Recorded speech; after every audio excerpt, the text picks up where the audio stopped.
like, that's what I mean. You can't fault the players because like their work ethic, and there's such a fine line between patronising as well, because like this is international rugby. But see, on the not faulting them, I'd quibble a touch with you. The context, I think, is the headline news, but we do have a situation where the out half Nicole Cronin missed 2 kicks, one against France, one against England from gimme range, gimme range. Call a spade, yeah, like probably just not good enough. And whether you're amateur or professional. You know, for instance, we're talking a lot of GA this evening, so we'll criticise amateurs there if they don't perform certain basics, and so that was a big one. Now the context is she's converting from a scrum half, which again is all important. Like the line out, we're seeing instances where balls just should be caught. You know, the throw was good and they should be caught. Same with handling errors. Probably decision making. That first half where they were under the cosh and they could have the free kick could have kicked for touch and moved up the pitch. They tried a set move which came to nothing and under more pressure. Some of the missed tackles, you'd have to say, are questionable again, regardless of amateur professionalism. But is that though like questionable when you have players that their conditioning is on another level, and you can see that when you're up close and personal, like with these players, like it's just not comparable. These athletes are far stronger. They're far, like when we talk about this in the men's game, when we talk about, like, we'll say South Africa, like just stereotypically, it's not you can have a go there because they're both teams are professional, but these girls don't have the conditioning, they don't have the training hours that they do. So would you say though we've seen this tackling trend across more than just the English game? Well, we certainly saw it against France, we certainly saw it against Wales in the latter stages, but we didn't really see it against Italy because it was more of a level playing field. This is the point I'm trying to make. And when you said it there earlier, Joe, when you see a country like Italy giving out 25 contracts, now they're retainer part-time contracts, but it's because they know they're going to the World Cup, and you don't want a free pass to be given here because Ireland aren't going to the World Cup. Let's say Ireland were going to the World Cup, they had qualified. Would the IRFU be doing something what the Italian Union were doing and giving out 25 retainer contracts to the players? Like I said, to give them like a fair chance of competing at this level, like everyone knows that they're light years behind, and it's very hard to see how they're ever going to compete like in the near future with the likes of England and France. That's the reality of it. But when you go below that, they don't have a fair chance to compete, and that's the point I think I'm trying to make, that it's very difficult. Of course you can be critical of, you know, missing a kick in front of goal, and I would agree with you, certain missed tackles in that, but by and large it's not a level playing field. So I think we have to acknowledge when criticism is fair, and also when other people above them could be doing more, I think, to give them a fair chance. Well, people above them could be doing more, agreed, absolutely. I would say, look, some of the missed tackles against Wales, for instance, were of a standard where you could criticise them, and Wales have been professional for 2 to 3 months. So, you know, and also, for instance, the coach, Greg McWilliams, bringing a huge amount of positivity. Lots of players have queried when he knew that the Sevens players were departing why Sene Nwupa was not in the squad over the previous number of weeks to get on board with her teammates, to practice calls, and the defensive system has changed a touch. So suddenly she goes from not involved at all to starting. And equally, Emer Considine seemed to maybe be struggling for form, dropped for the Italian game in the knowledge that she'd have to be then put in against England. Maybe the Italian game a chance to rehabilitate confidence. So I'm not saying it makes a damn bit of difference against England, but I think it would be wrong of us to go, well, they're powerless to do any better. I think in certain aspects, if they're being honest, we should be expecting a bit better from amateurs, even amateurs. I couldn't agree with you more, and I hope I'm not trying to be like, oh, we can't criticise the players at all, because like they don't want sympathy, they don't want people like to give them a soft touch, and you're right. But I suppose like international rugby, like, it's a results-based business. Greg McWilliams knew that he would have these best players available. I agree with you, it probably could have been managed a little bit better, because even like Sene Nwupa, who's played very little rugby over the last while, and maybe that showed, like, her technique was pretty poor and she couldn't have argued with the red card. So there's just so much wrong, you know, like Lindsay Pete, which you started this conversation with, like, it's very hard to know where to start. But and I know, like, not everyone buys into women's rugby, and that's absolutely fine, but you said it, Joe, like, the train has left the station now. There are thousands of people who are into it, and that's the reality of it. So, like Keith kind of mentioned it there, like, I don't know what the answer is either. Like, is it time for the sevens and the 15s to be separate entities? But then then you're weakening kind of the 15s team, because you can see how well the likes of Baveen Parsons, Amy Lee Murphy-Crowe, Lucy Mulhall, how well that these girls played, particularly against Italy. They were brilliant, like these players. So it's very hard to know, and I certainly don't have the answers, but people who are paid a lot of money should be thinking about this, that what's the best way to go forward. Yeah, apologies Keith, come in on any of this, including Keane's last point there, the 7s, 15s dynamic. Yeah, well, look, for me, I don't know that we have a huge numbers of people that are coming through, and there is pathways, of course, there is, and but for us, it seems as if Ireland are trying to accelerate in as many ways as they possibly can. I think to be honest, I think it's very difficult. I think when the 7s is something that may bring more women into the sport, that may be something that you want to hang your hat on. But you'd like it to be able to do both, and I don't know that we can have separate teams, if I'm honest. But having different competitions on at the same time means you're always going to be in a very difficult situation. There's the idea, again, I'm just going to go back to commerciality on this, and it isn't about saying exactly how much women need to get or what way it is. I think very few people would be giving up their job at the present moment in time to go for a professional rugby contract, because I don't know that amount of money is there.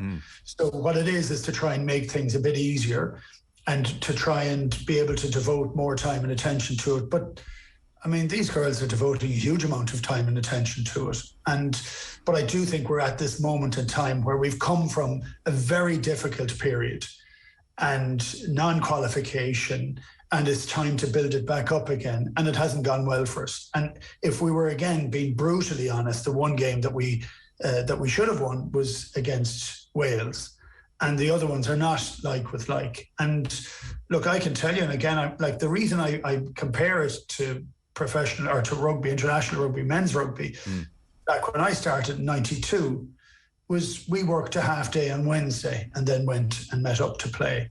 And you were back in the office again the day after the match. And that was the nature of it. And it went full bore because the whole of the international game went full bore professional. That's what happened. I don't know what the full conversations have been in relation to the women's game about the game going fully professional. And so for me, it feels uncomfortable watching a fully professional team playing in a Six Nations game against an amateur team. That doesn't seem to work right either. Well, yeah, there's a comment on YouTube from Jessica Hannon. You wouldn't let an amateur boxer fight against a professional. Watching that scrum walk over our front rows yesterday was dangerous. These girls are in the gym every single day. It's shocking. So that's further to your point about safety. How would you? We've had this even in the men's game. Sure. And the boys' game, and where you're saying, well, are you entirely happy with people lifting in the line out if they're not doing it professionally all the time, lifting somebody up to a height? That's where the game, for me, sometimes shows a little bit of intransigence, that they don't want there to be any changes from the laws between one age group and another, between professional and amateur, between men and women. And it can still be the same game, but there can be nuances that would go to it. I don't know about that, but I do know it becomes far harder to lift people safely in the air unless you're practicing to do it an awful lot. And if you don't get the chance, or whatever it is, or somebody else comes out and they haven't played a huge amount of rugby, we know that would rarely happen now, but it did happen in times past. I just think it's at an awkward moment in time.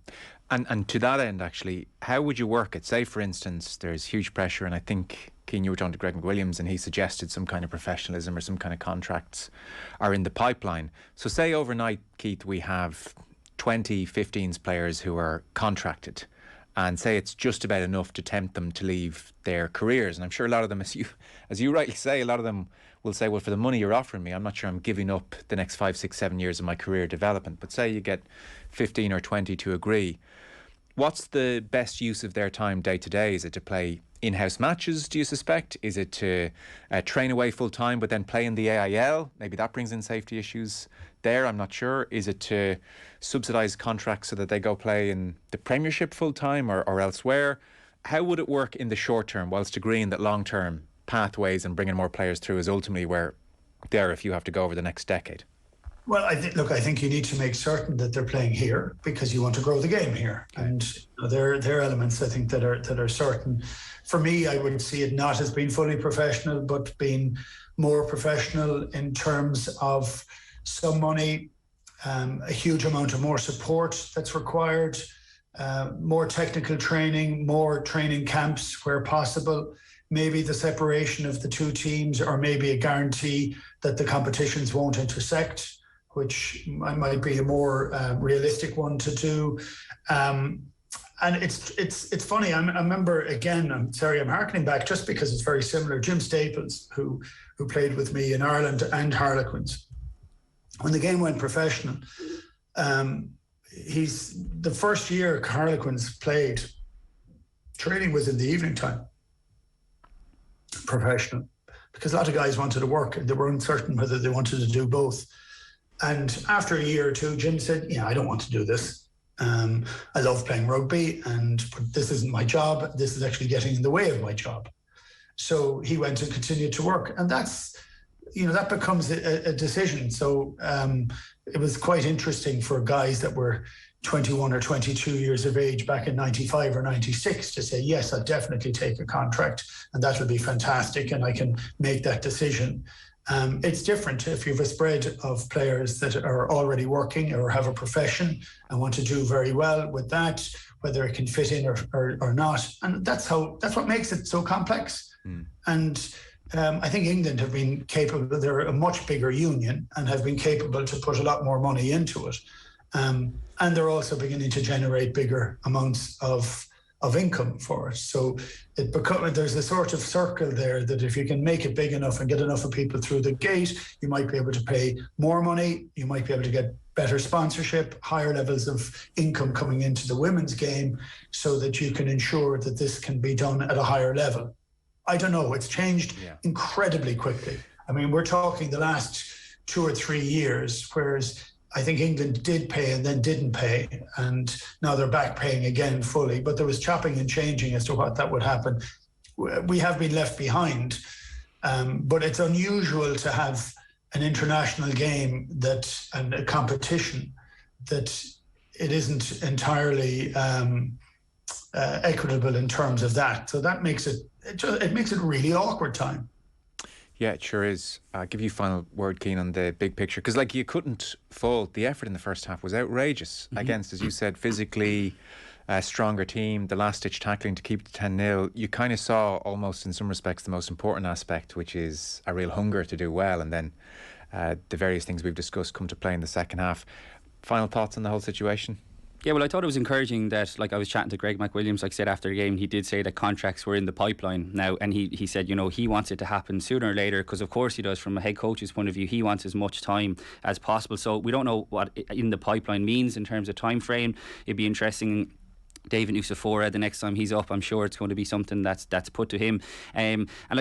We got to be realistic. I don't think anyone is expecting massive contracts to be handed out here, because it's worth pointing out that the men's and women's sevens contracts are not paid all that well. So loads of them do work as well. Yeah. They're essentially part-time contracts. Yeah. So all these girls who've gone off now and they'll play in the Langford Sevens, a lot of them are either in college or still working. It's the same with the men.